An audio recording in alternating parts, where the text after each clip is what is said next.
Wow, wow, wow, wow, wow, wow. That was so powerful. I didn't know whether I was going to start crying or leap up and start singing with them. That's one of my favorite songs. And thank you so much, Aaron and Gary and London and Gail and sound team. Thank you so very much for working so hard on this beautiful song. In fact, originally, when I hear music, I open myself to the universe and I say, universe, beautiful cells that vibrate all around me, show me the way. Show me the path. Open me up to what my brothers and sisters need to hear. Let me become a vessel of light. And as I looked on my calendar and made my plans to go to Chicago for seminary for the cold month of January, I looked at the title of the sermon that I was going to preach. And many of you know I'm also a Zen Buddhist. So I opened myself and said, universe, what should I preach? And this song started playing in my ears. And I always get so filled with emotion when I hear that song, because that's a song of hope, right? It's a song of pain and it's a song of hope. And when I was connecting with Gail to let her know what the type of message I was going to be doing, I simply sent the YouTube clip of the song just to convey the energy of the message. And they all made it happen. They all made this magic again happen. So I hope you all felt it, because I know I felt it. So today, we're here because we've been reviewing the Bending the Arc series. And today, it's the fourth jagged rock of courageous love will transform the world, right? So in the 19th century, our Unitarian forefather, Theodore Parker, preached his belief that the arc of the universe and the work of its people could lead us ever closer to the justice our hearts yearn toward. The Reverend Dr. Martin Luther King Jr.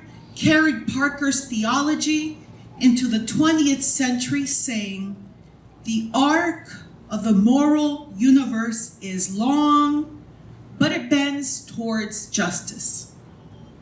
Each year, here at River of Grass, we share a series of services going deeper into this teaching, searching out our part to keep bending the arc closer to justice in our lifetime. Our series this year draws from the wisdom given by UU Reverends Nancy Bowen and Mike Moran, called The 5 Jagged Rocks of Unitarian Universalism. Now, these 5 jagged rocks themselves came from the Reverend James Luther Adams, his teachings on the 5 smooth stones of Unitarian Universalism.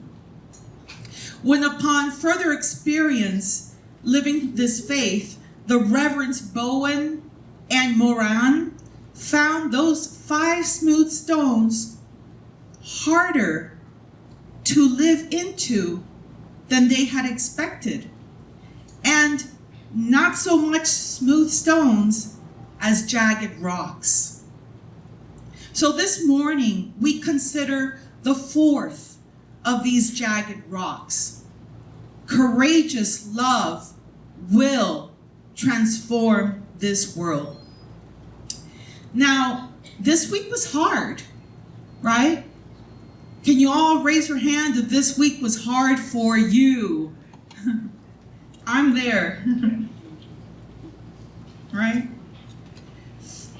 And the reason they were especially hard, I don't know if any of you got to hear this, but our own Theodore Parker, our Unitarian Theodore Parker, his words were used and quoted this week in the acquittal trial of he who shall not be named.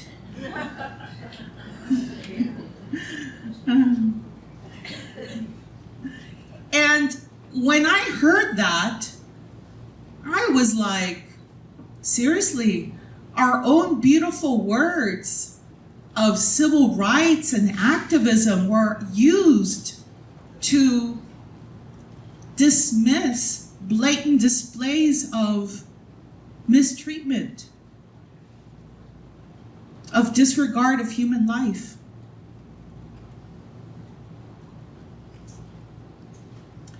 All of us together, we are facing an uncertain future, right?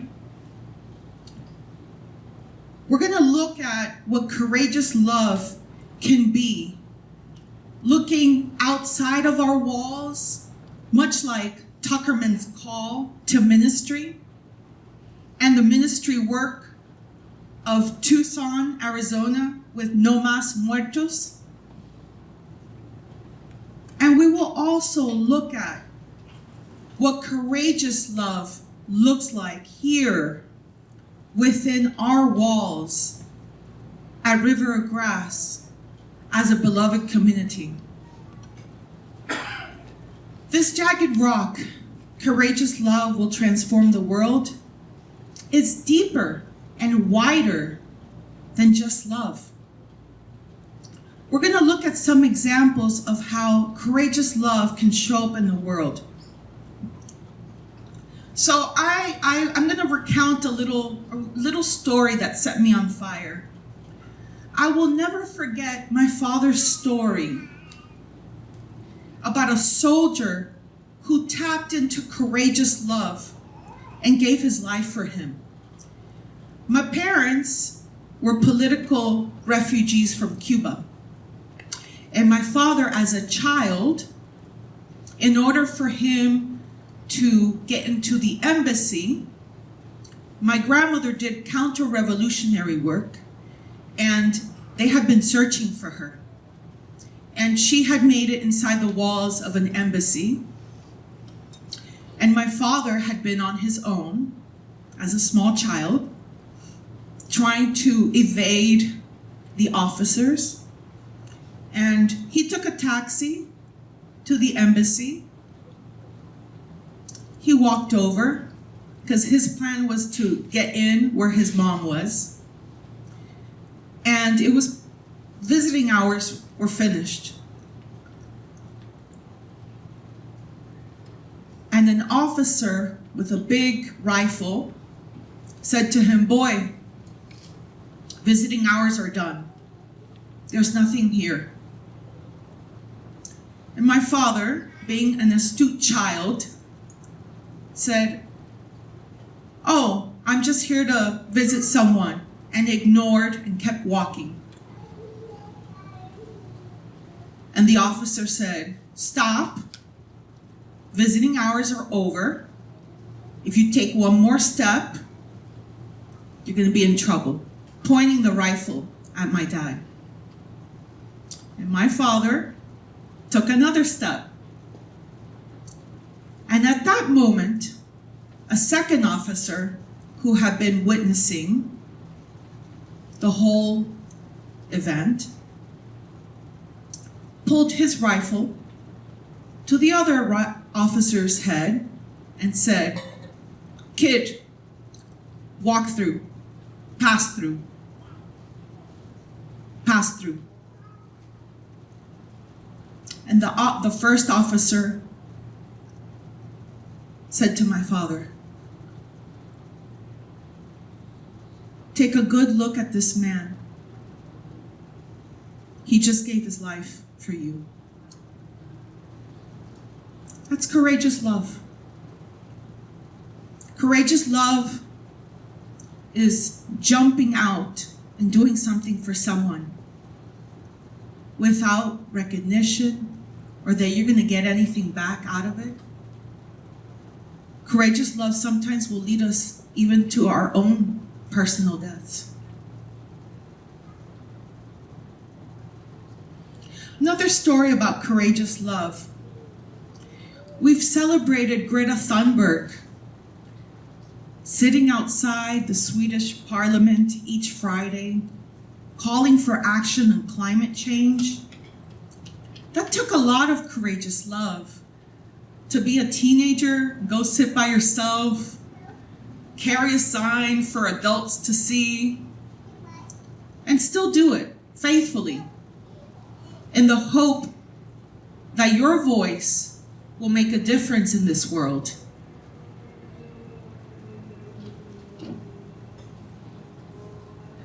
And now, my favorite. We're going to talk about Harry Potter. So Harry Potter is the epitome of a hero's journey and courageous love.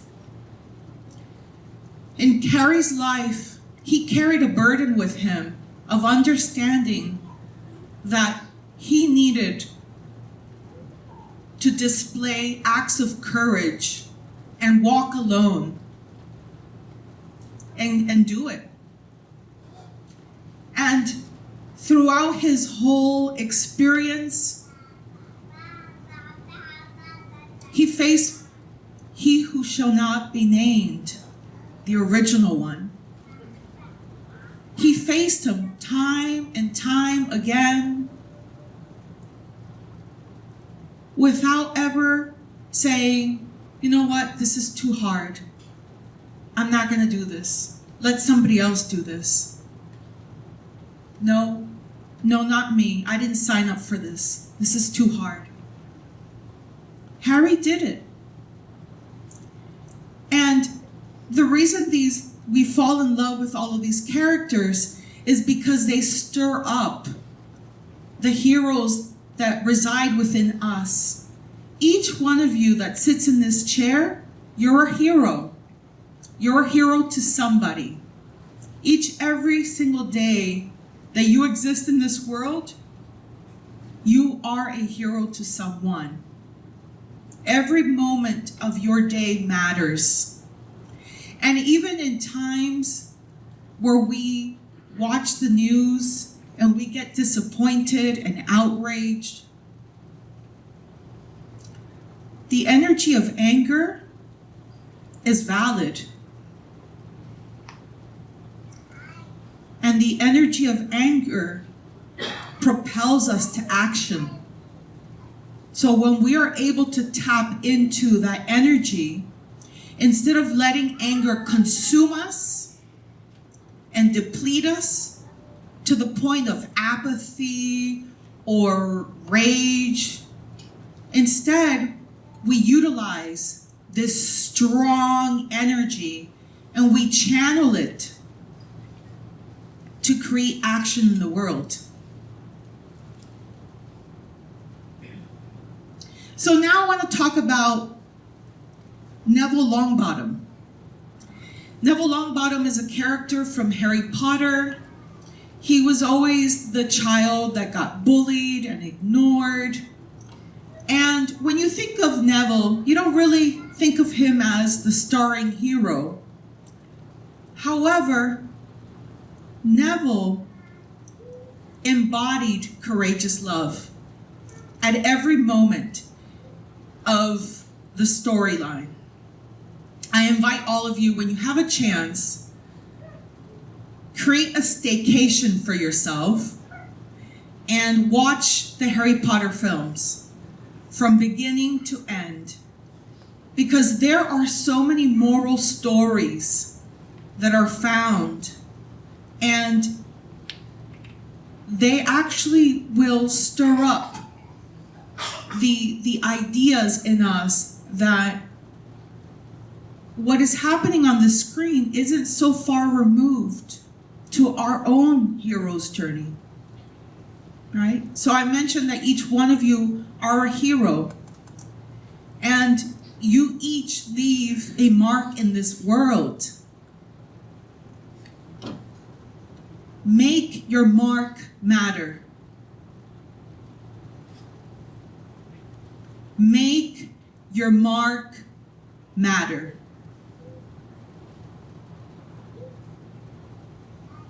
Yes, we are here to experience life and love and longing and eating and every wonderful sensual experience that life has to offer. And we're also here to make it matter. We're also here to make our mark in the world. So what is that mark that you all are making? What is that hero's journey you all are taking? So going back to Neville, he only had a few friends in his first year, and yet one night he risked losing the few friends that he had when a trio, Harry, Hermione, and Ron, decided they're going to sneak out to save the Sorcerer's Stone. And because Gryffindor, the school room that they were assigned to, was going to get in trouble, Neville stood up to his friends and told them that they were not going to be going out in the middle of the night on his count.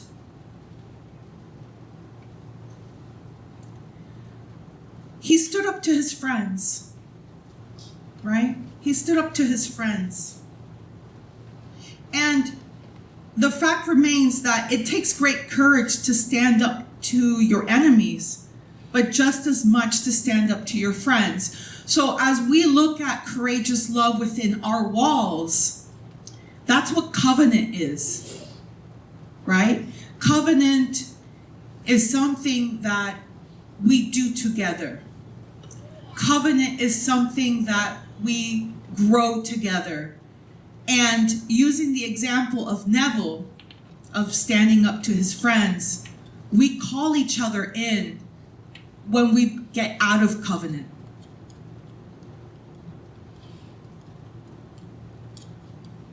When we do that, we are being, again, we're following our path of our hero's journey, because we are allowing each other to become authentic and vulnerable and loving as a community.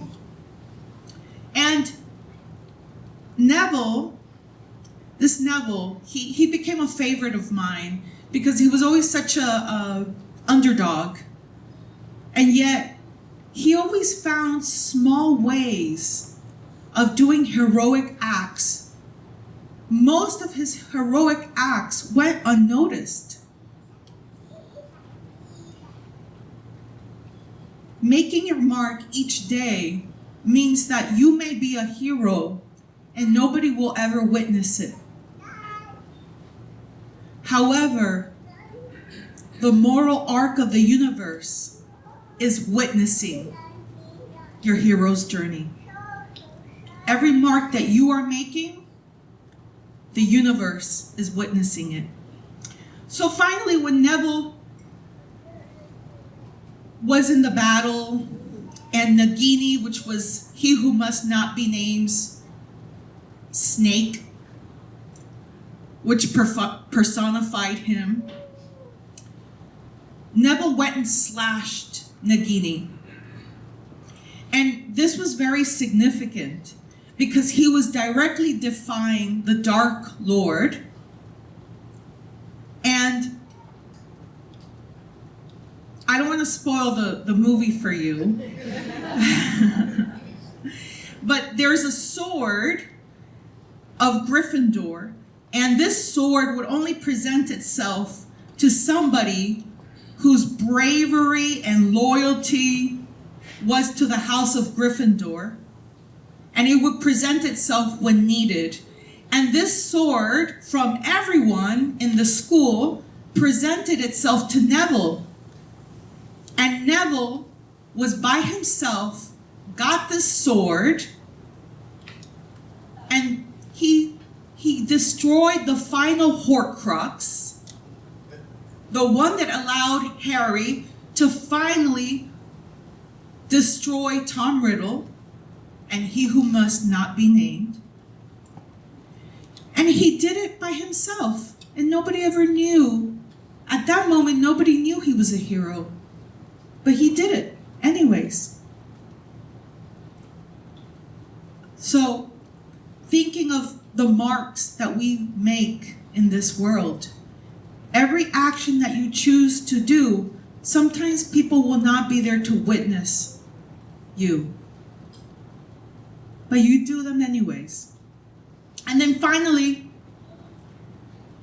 at the very end, when He Who Must Not Be Named was gloating that Harry was dead and the fight was hopeless, he asked Neville to choose side and to side with the Death Eaters.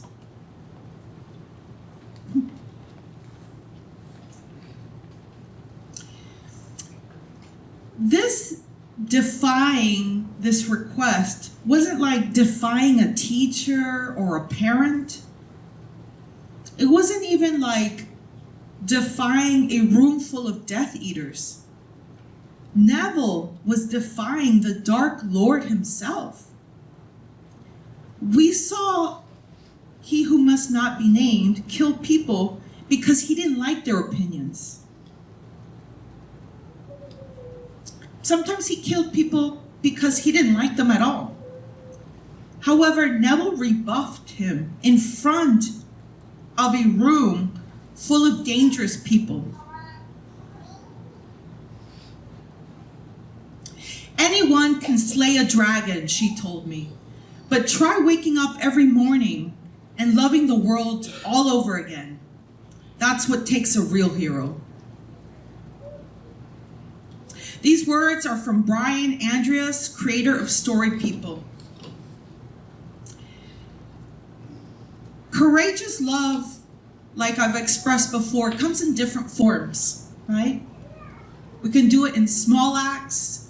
We could do it in the congregation. We could do it in front of a stadium. We can do it even when our lives are on the line. But also, part of courageous love is waking up and having love. It's waking up in the morning and starting all over again.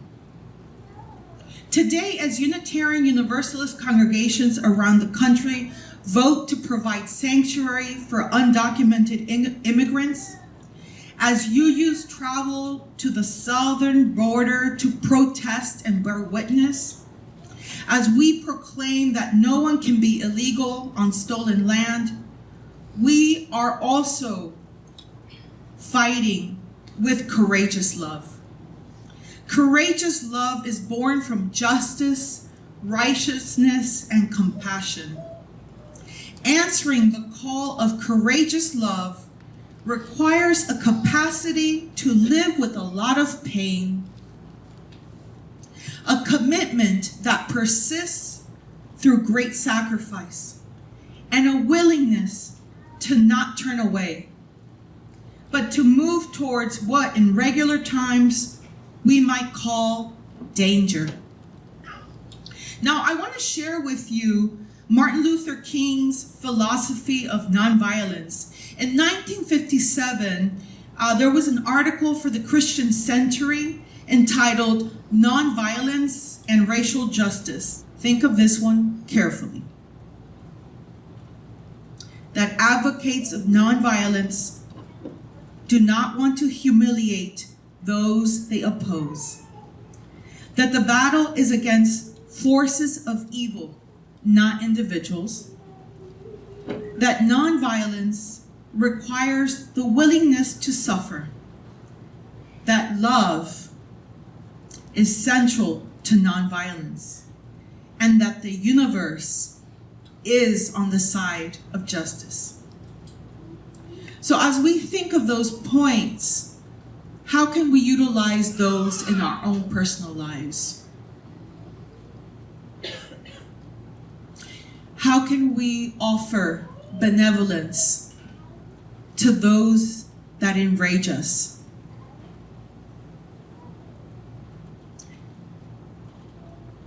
It's easy to stand up to your enemies.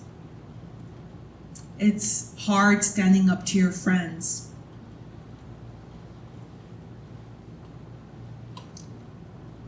Can it be easy to stand up to our enemies? Can it be easy to offer benevolence to our enemies? Those two are tied up together. One cannot exist without the other. When we start seeing that these two dynamics exist, we're able to shift our paradigm.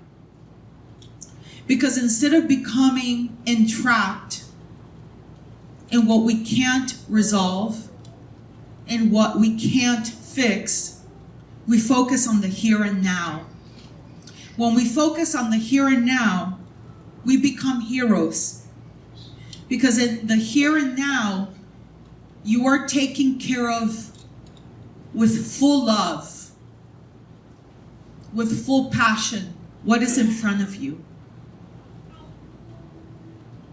Now, I want to read you something really interesting. Faith in Small Actions by Tim Atkins. When I first learned about the chaos theory during the summer before my 8th grade year, I never expected it to have such a profound impact on my spirituality.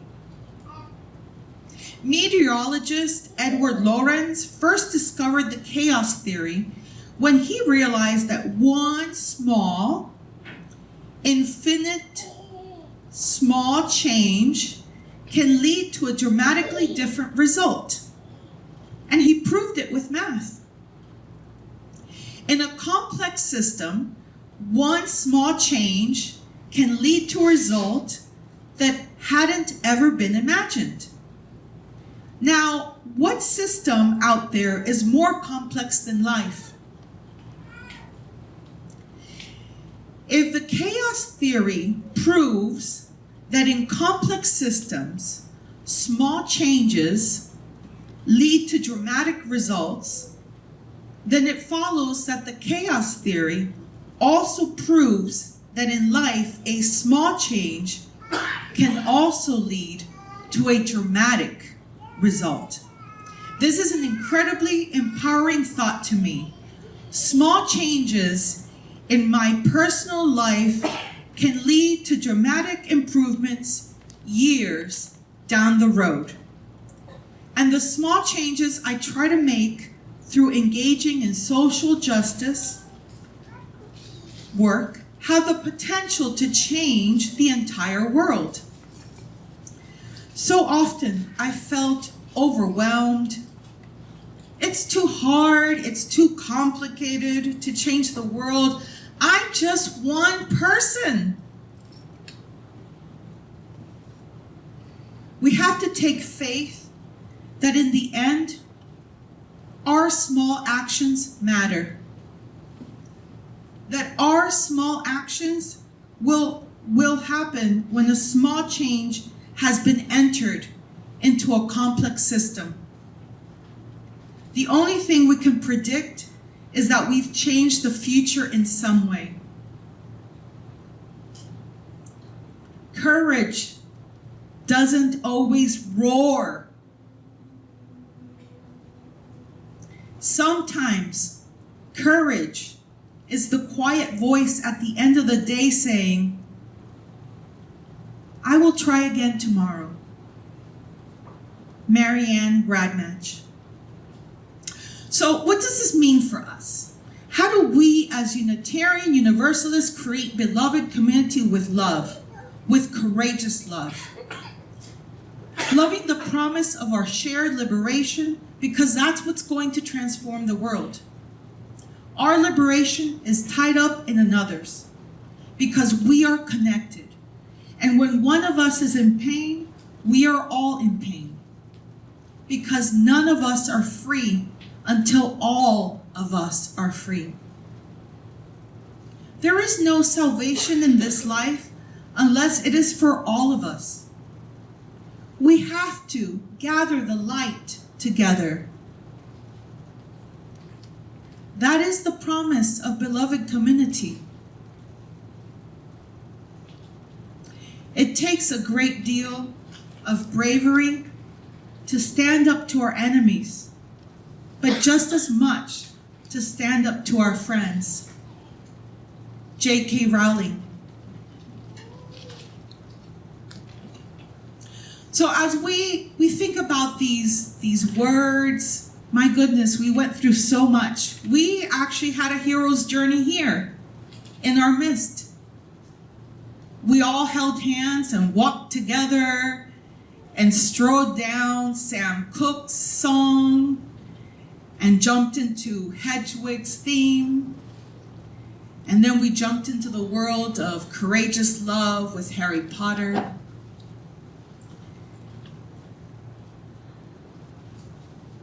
It could be tiring at times. It could be overwhelming.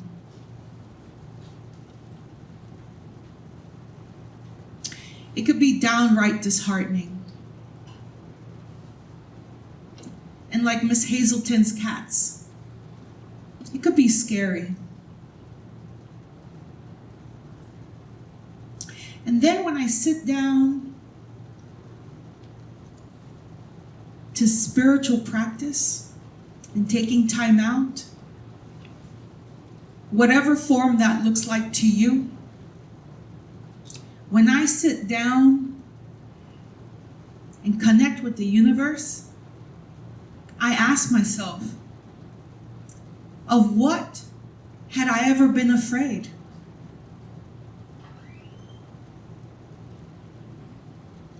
So what are we afraid of, my beloved brethren?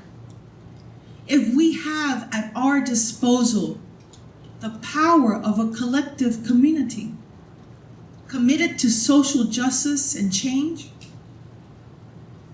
Some of you may be familiar with Romans 8:31. And I will paraphrase, this is a favorite scripture of mine. What then shall we say in response to these things? If God, the universe, human good is for us, who can be against us? Courageous love, my brethren, will transform the world.